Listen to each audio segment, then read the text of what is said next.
What's up, everybody? It's your boy JP, back with another video, and today I got a simple one for y'all. This is the iPhone 12 mini, and it is the unlocked model. Um, shoot. Woo. What is there to say that hasn't already been said? I have a thing for this phone. Pretty easy unboxing here. Well, of course, mine are already unboxed, but my little overviews, you know how I do them. Pretty simple box, no charging brick included. There's your USB, your Lightning to USB Type-C cable, and your little goodies here. Apple still includes your sticker, a sticker, I should say. but other than that, though, very subtle box contents. You got your SIM ejector tool. This is the blue variant, and it does have Apple's heck, I forgot what they call it.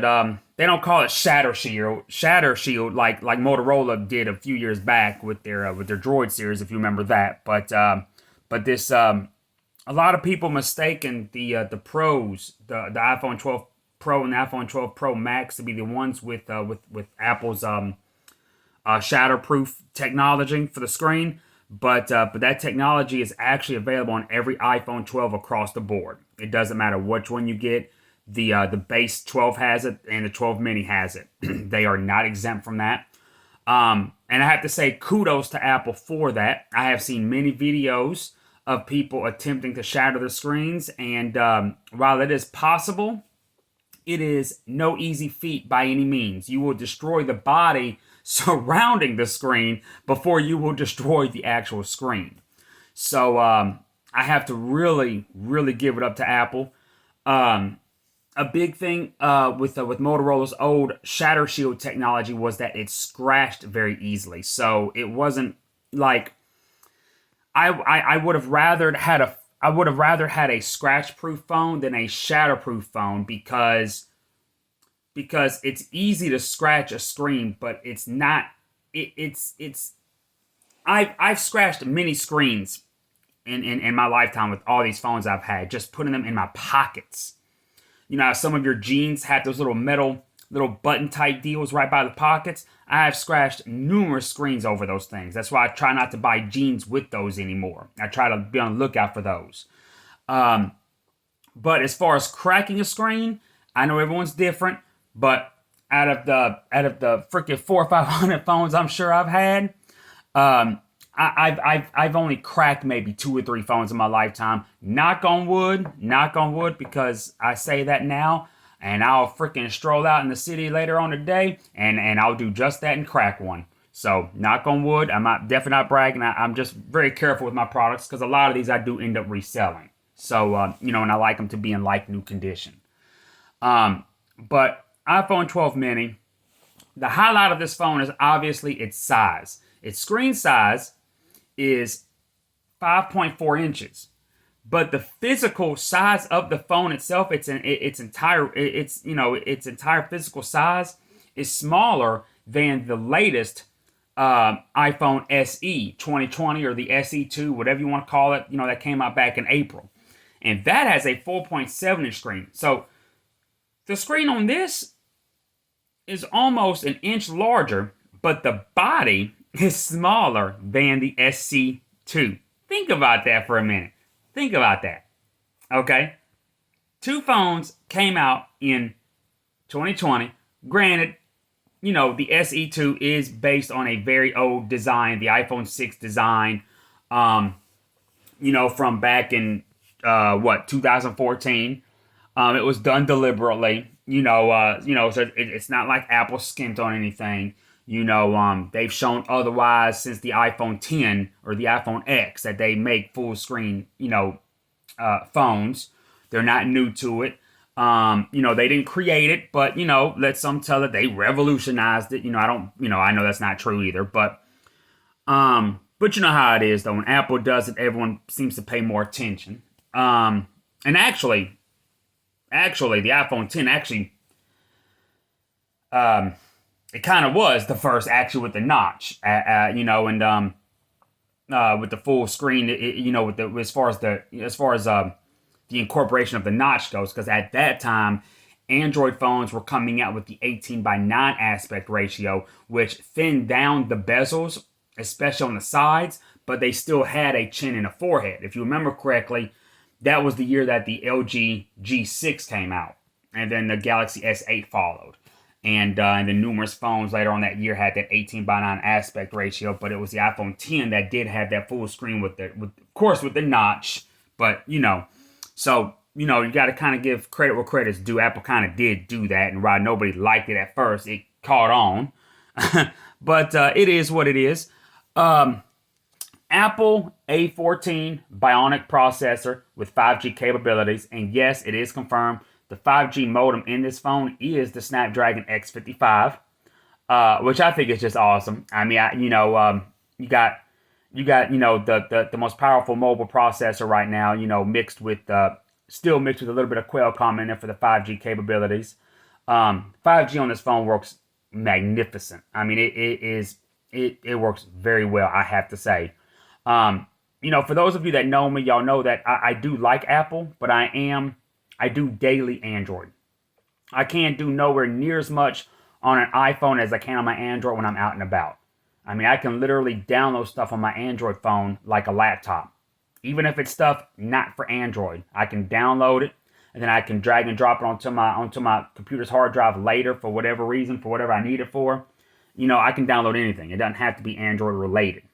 I can download freaking Windows programs, onto my Android phone, drag and drop them onto my Windows laptop later for use, And of course, y'all know I've gotten into, if you hear me in some of my videos, I've gotten into game streaming, like with the NVIDIA GeForce Now, Google Stadia, Xbox Game Pass Ultimate, and these are things that, as of right now, the developers are having to find workarounds to get working on the iPhone via the Safari browser. And of course, you already got an unofficial workaround for Stadia using the Stadium browser.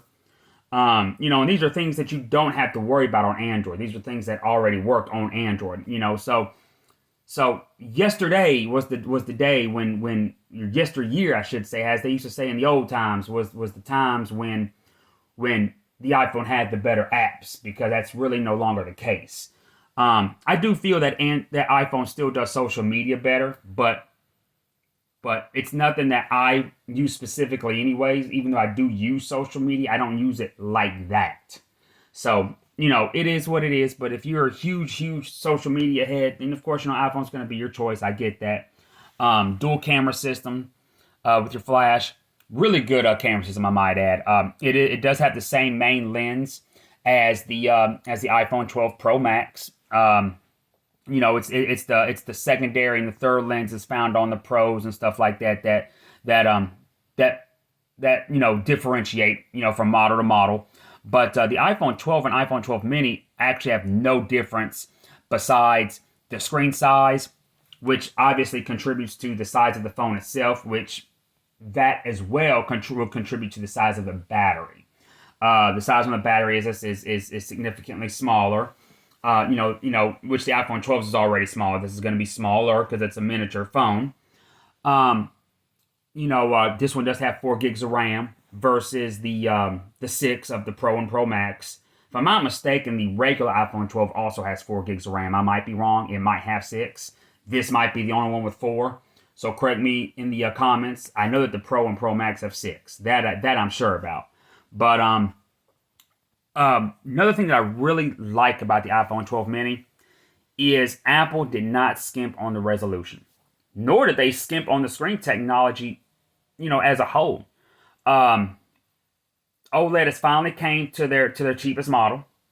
This has the Super Retina OLED technology, and it is 1080p full HD. You really can't ask for more in a 5.4-inch screen. I mean, you really can't.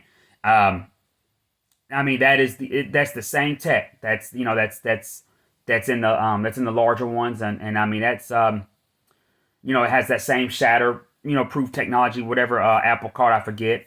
And of course, I'm sure it's based on the latest Corning Gorilla Glass. Apple has that license where they can kind of call it their own, even if they didn't make it their own. But they've done that for years. But yeah, this isn't, gone are the days of the LCD and the 720 LCD that the iPhone XR had a couple years back. That returned with the iPhone 11 base model last year, which was pretty much the XR's, or the XR rather, the XR successor.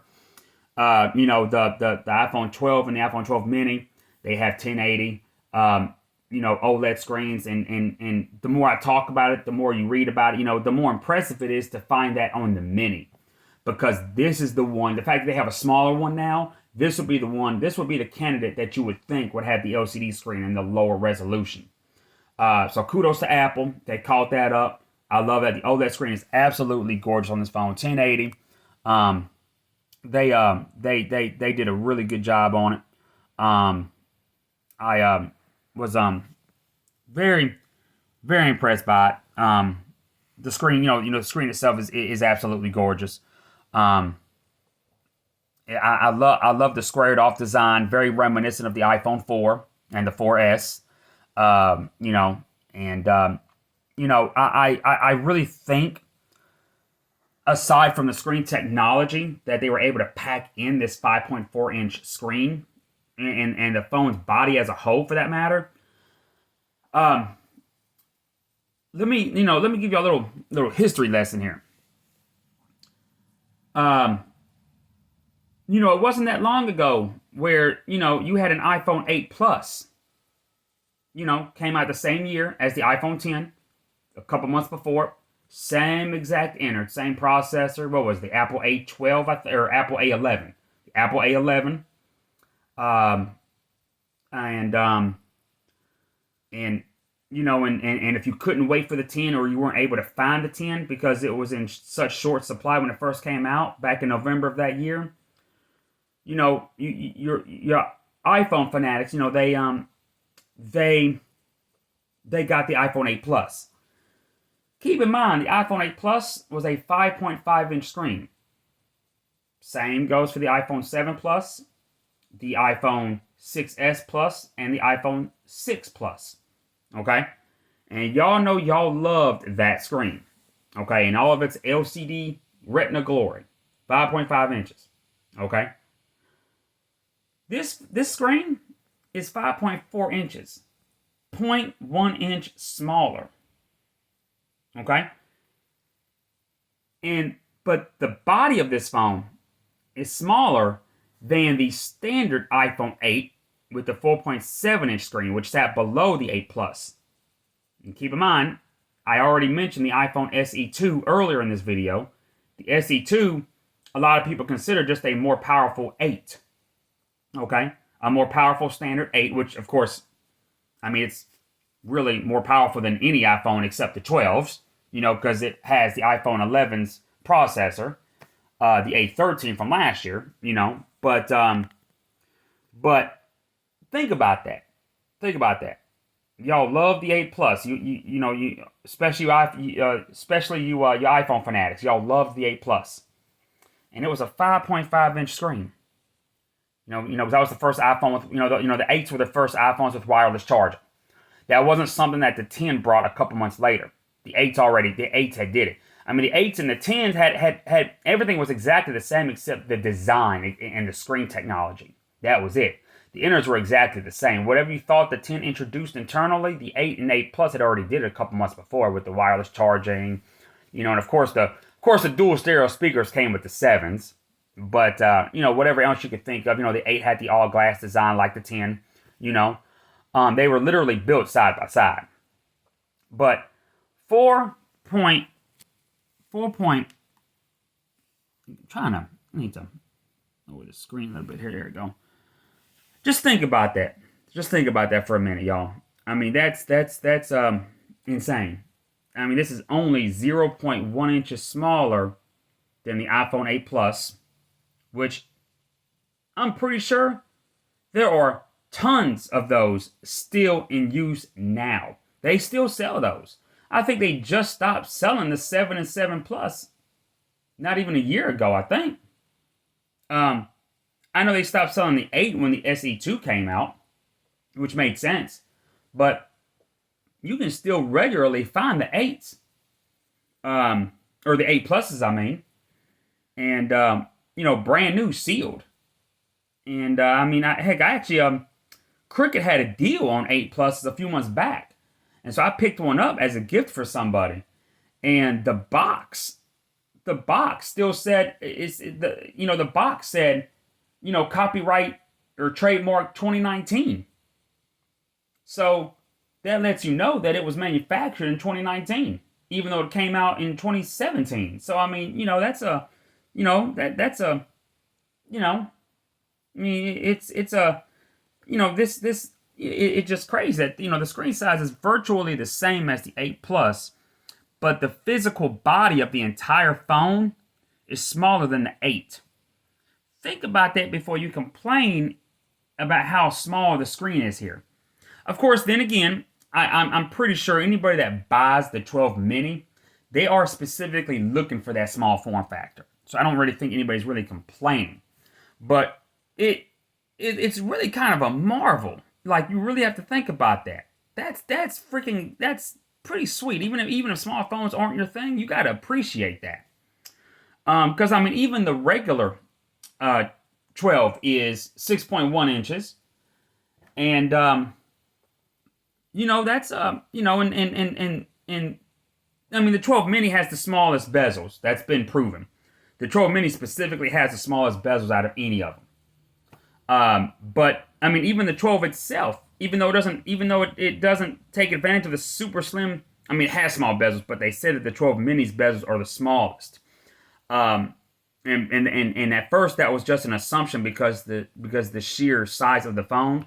But Apple actually did something different on the mini that shrunk the bezels even more so than the other models. So there was specific work that went into this particular product. It's not just a smaller version. They did other things, in particular. But even the 12 by itself, is even for people looking for compact phones, it's probably, compact enough for 80% of those people who are shopping for a compact phone. And it's a great size given the screen size and the overall size of the body of the phone. But the 12 mini is just impressive the way that Apple was able to build it. And I had to give them that. The A14 is a significant jump from the A13 from everything I've read, and that's before you get into the inclusion of 5G. But I am still more so impressed with the Snapdragons because Apple's processors no longer hold the huge lead that they used to. They still hold the lead, but their release schedule is completely different from Qualcomm's. This is the processor that's going to compete with the Snapdragon 868. I'm sorry, this is the A14 Bionic is the processor that's going to compete with the Snapdragon 875. Not the 865 or 865 Plus, but the 875 that will more than likely find its way into devices, in a couple months from now in February of 2011 or of 2021. More specifically, the next Galaxy S, rather it's the S21 or the S30, whatever Samsung decides to call it. The Xiaomi Mi 11. Those are probably the first two candidates with the Snapdragon 875. And the A14 found here doesn't hold that big of a lead over the 865 Plus Snapdragon, let alone the standard 865. So that's a big deal. So and this is nothing new. That gap has gotten closer and closer and closer to being shut these past couple of years. And my opinion is the door, I think, is finally shut.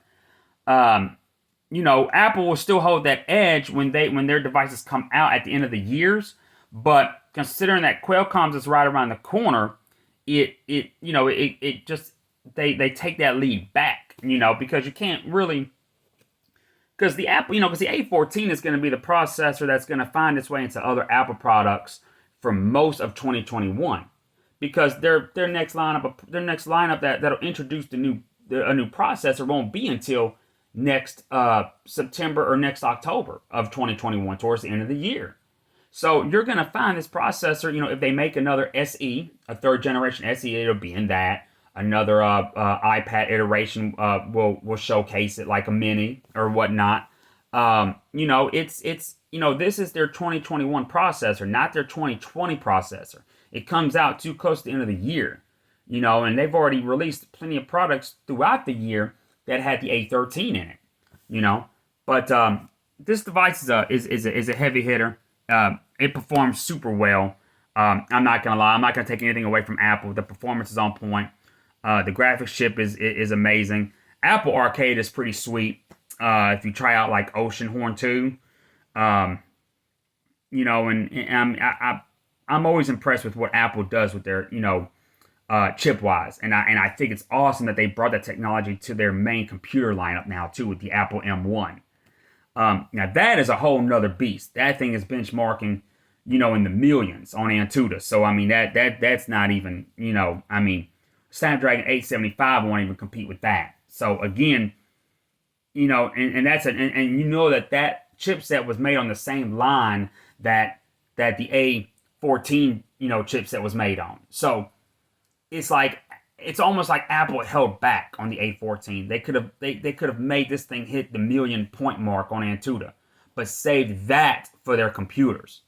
See, think about that. See, so Apple still has it in them if they really wanted to take that lead. And that's not something I like saying, because I am a Qualcomm fan. I am an Android phone fan. So, but Apple has that heat, man. This was the first processor made on the 5 nanometer process node. Definitely have to mention that. I cannot believe it took me this whole video to mention that. That should have been mentioned at the beginning. I'm sorry, y'all. That's a big deal. 5 nanometer here. It's an amazing product, though. If y'all looking for a secondary phone and you're not worried about the size so much as you are on your primary device, like me, this phone is absolutely perfect. And it makes it great daily, too, if you're an Apple fanatic and you don't mind having a smaller phone, or maybe the smaller phones are refreshing to you. This phone is what's up. The price is right.